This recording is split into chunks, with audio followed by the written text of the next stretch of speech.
Ok, estamos hablando entonces ahora de la formulación de la hipótesis.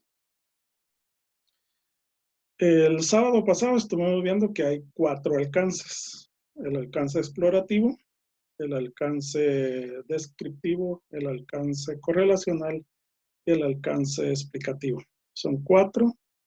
Uno de ellos pueden ustedes utilizarlo, o como ya vimos, cualquiera de los 4 o los 4 o 2 de ellos, no importa.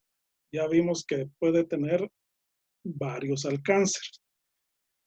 Tal vez lo bonito metodológico es que exista solo un alcance, pero hoy vamos a trabajar lo que son las hipótesis o la hipótesis. Y aquí están mis objetivos de esta clase. Trataremos de cumplirlos lo más pronto posible. En esta forma, pues no podemos hacer eh, algunos comentarios adicionales o algunos chistes, porque aquí ya es más, hay que utilizar el tiempo lo más que se pueda. Entonces vamos a comprender los conceptos de hipótesis, vamos a comprender el concepto de variable, la definición de conceptual y definición operacional de la variable. Esperamos llegar hasta ahí, aunque creo que esto lo vamos a dejar para el siguiente sábado, o de este sábado que viene en 8, porque el 18 será el que nos vamos a ver. Y luego conocer, entender los diferentes tipos de hipótesis. Hay varios tipos de hipótesis, solo para mencionarles al menos 3. El primero es la hipótesis de investigación, que está definida como H sub I o sub 0. Luego tenemos hipótesis nulas, que es H sub 0. Y luego tenemos las hipótesis alternativas, que son las H sub 1, sub 2, sub 3, porque hipótesis alternativas hay muchas, o sea, ya las conoceremos. Y por último, aprender a deducir y formular hipótesis. Es decir, ustedes tienen que formular durante esta semana y la otra la hipótesis de su investigación, así como definir de manera conceptual operacional las variables contenidas en la hipótesis. Esto, pues, para los que están en línea ahorita, pues es parte de lo práctico que hay que hacer en el examen, en el segundo parcial que vamos a tener. Todavía no se ha definido la fecha, pero yo durante esta semana que voy a estar no trabajando ya aquí desde mi casa, porque he estado trabajando desde aquí desde hace 15 días. Tengo 3 semanas de estar trabajando en teletrabajo y es bastante duro, es bastante difícil porque no está la infraestructura que uno tiene en su oficina. Ok, ya con esto vamos a empezar nuestra labor. Vamos a ver qué relación tiene los alcances de la investigación con las hipótesis que nosotros vamos a formular. Primero, definamos qué es una hipótesis. Las hipótesis deben formularse de manera de proposiciones. Una hipótesis es una proposición. ¿Qué son las proposiciones? Pues las proposiciones son oraciones declarativas o enunciativas. Por ejemplo, aquí les voy a dar una hipótesis. La contabilidad es el instrumento de control por excelencia. Entonces, estoy haciendo una proposición, estoy haciendo una oración declarativa y además estoy enunciando que la contabilidad es el instrumento de control por excelencia. De hecho, las hipótesis son respuestas provisionales o suposiciones sobre las preguntas de investigación. Entonces, aquí la clave para poder formular la hipótesis es la pregunta de investigación. Aquellos que en determinado momento yo les dije, miren, no hagan más de una pregunta general y una pregunta específica, y siguieron haciendo que 3 preguntas generales, 3 preguntas específicas, van a tener que hacer 3 hipótesis generales y 3 hipótesis específicas, porque cada pregunta tiene que tener su respectiva hipótesis. ¿Por qué? Porque la hipótesis es una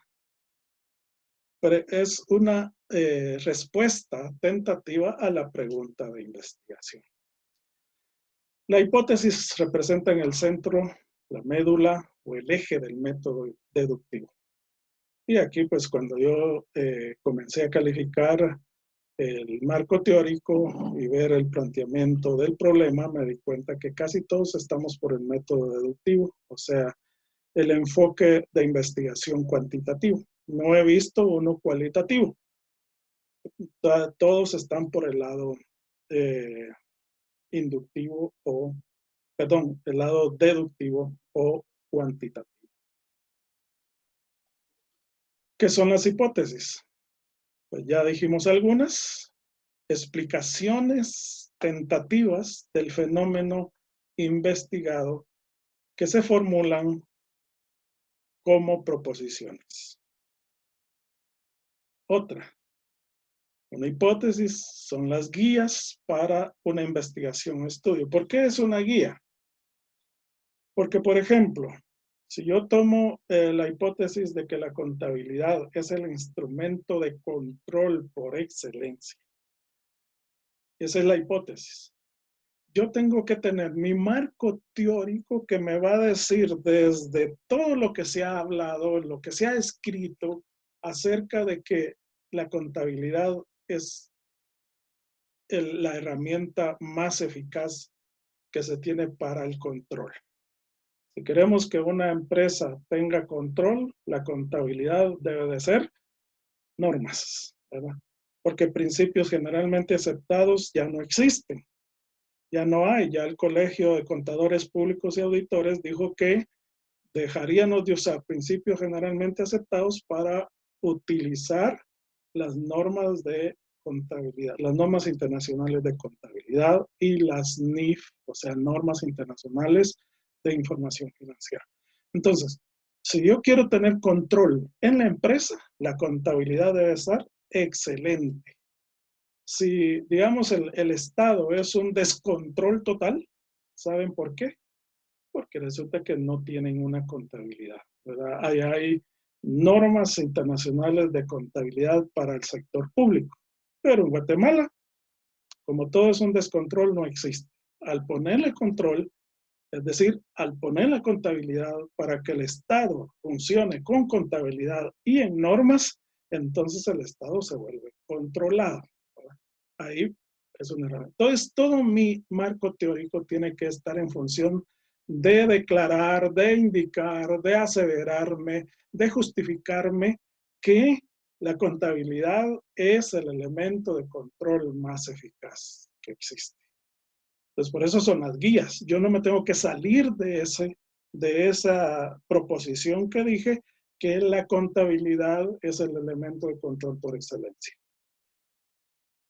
Por eso es una guía. Las respuestas provisionales a la pregunta de investigación. Yo, por ejemplo, si yo le hago una pregunta de investigación a la hipótesis que tengo aquí, ¿verdad?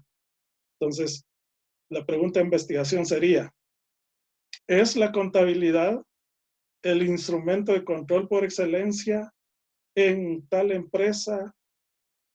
Entonces, yo puedo responder, la contabilidad es el instrumento de control por excelencia en la empresa tal, o ponerle el año tal. Entonces, las hipótesis son el centro, la médula o el eje del método deductivo cuantitativo. Y esto pues nosotros lo sabemos. Ok, vamos. ¿En toda investigación debemos plantear hipótesis? No necesariamente toda investigación tiene que tener hipótesis. Ya veremos. Por ejemplo, las exploratorias pues no tienen hipótesis.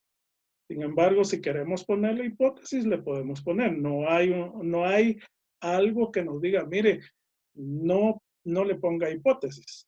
O sea, si la hipótesis es guía para trabajar mi proyecto de investigación, entonces yo prefiero ponérsela, pero no necesariamente debe de ir. Las descriptivas, a menos que en la descriptiva la hipótesis sea se esté enunciando algo o se esté proyectando algo, entonces sí necesita, si no, no necesita. pero de ahí las correlacionales y las explicativas, que esas sí necesitan de una hipótesis. Entonces, no todas las investigaciones formulan hipótesis. El hecho de que plantees o no hipótesis depende de un factor esencial, el alcance inicial de tu estudio. En toda investigación debemos plantear hipótesis. Aquí ya les pongo yo más claro quiénes deberían de llevar hipótesis, quiénes no. Exploratorio, no se formulan hipótesis. El descriptivo solamente cuando se pronostica un valor. Por ejemplo, la tasa de desperdicio en tal empresa representa, por ejemplo, el tanto por ciento de las utilidades de la empresa. O el índice de rotación esperado en un mes determinado es del 40%, o del 60%, o del 100% el índice de rotación en una empresa. Otro ejemplo, el caso de lo que hace el Banco de Guatemala con respecto a la inflación. Cada diciembre se hacía una revisión de las políticas monetarias cambiaria y crediticia de Guatemala y el banco hace una hipótesis y dice, para el año 2020 la inflación será del 3.2% más 1 menos 1. Es decir, está haciendo un pronóstico, está diciendo cuánto va a ser, qué porcentaje va a ser la inflación para el año siguiente. Entonces, eso es un pronóstico. Ahí esa se llama hipótesis. En el correlacional y en el explicativo, pues ahí sí tiene que llevar hipótesis. El explicativo causal, por ejemplo, si se formulan hipótesis causales, es decir, ¿qué causa algo de un fenómeno? O sea, por ejemplo, ¿qué es lo que causa el cáncer en el pulmón? Pues ya todos sabemos que el fumar pues puede generar cáncer en el pulmón. Entonces hay una causa y hay un efecto. En esos casos sí se formula una hipótesis. ¿Las hipótesis son siempre verdaderas? Pues no siempre son verdaderas. Algunas pueden ser nulas, o sea, negativas, ¿verdad? Que digan lo contrario. Por ejemplo, si yo quiero hacer una hipótesis nula de la hipótesis que planteé al principio, entonces diría, la contabilidad no es un instrumento de control por excelencia. Estoy haciendo una hipótesis que no es verdadera, es negativa, pero de todas maneras es una hipótesis. Entonces, no necesariamente tienen que ser verdaderas, aunque tenemos un principio. Este principio ustedes lo pueden adoptar en su vida. Siempre que van a decir algo, traten o van a negar algo, hay que tratarlo en forma no negativa, sino que en forma aseverativa. Tratar de no escribir o de hablar en términos negativos. Seamos positivos. Busquemos la manera de hablar en positivo, aunque estemos diciendo algo negativo. También pueden o no comprobarse con datos. Las hipótesis, hay hipótesis que no se comprueban con datos. Por ejemplo, una hipótesis de un enfoque cualitativo. Hay una hipótesis, pero esta hipótesis únicamente se puede comprobar con una entrevista, con una encuesta o un foro, por ejemplo, en donde uno pueda comprobar o darle validez a la hipótesis. En términos generales, entonces las hipótesis son explicaciones tentativas, no los datos en sí. Los datos pueden ser negativos, pero nos dan una respuesta positiva. Veamos ejemplos de hipótesis. Las familias que viven en zonas urbanas tienen menor número de hijos que las familias que viven en zonas rurales. Esta puede ser o no comprobada. En cambio, si nosotros decimos, o si una persona sostiene lo anterior basándose en información de un censo poblacional recientemente efectuado en ese país, no establece una hipótesis, sino que afirma un hecho.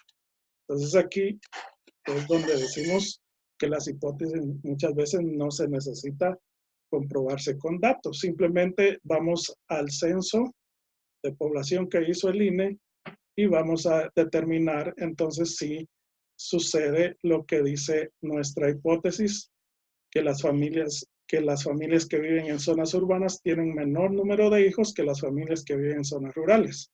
Entonces podemos comprobar en el censo y decir, bueno, vamos a estudiar, de hecho ya está dado, ya es parte del trabajo que hace el INE, delimitar o clasificar a las personas que viven en Guatemala por rurales y por urbanos. Entonces ahí se puede comprobar. Ok, como ya me avisó, entonces voy a detener mi grabación para hacer la presencia de todos y ver cuántos sabemos y cuántos hacen falta. Y luego volvemos a entrar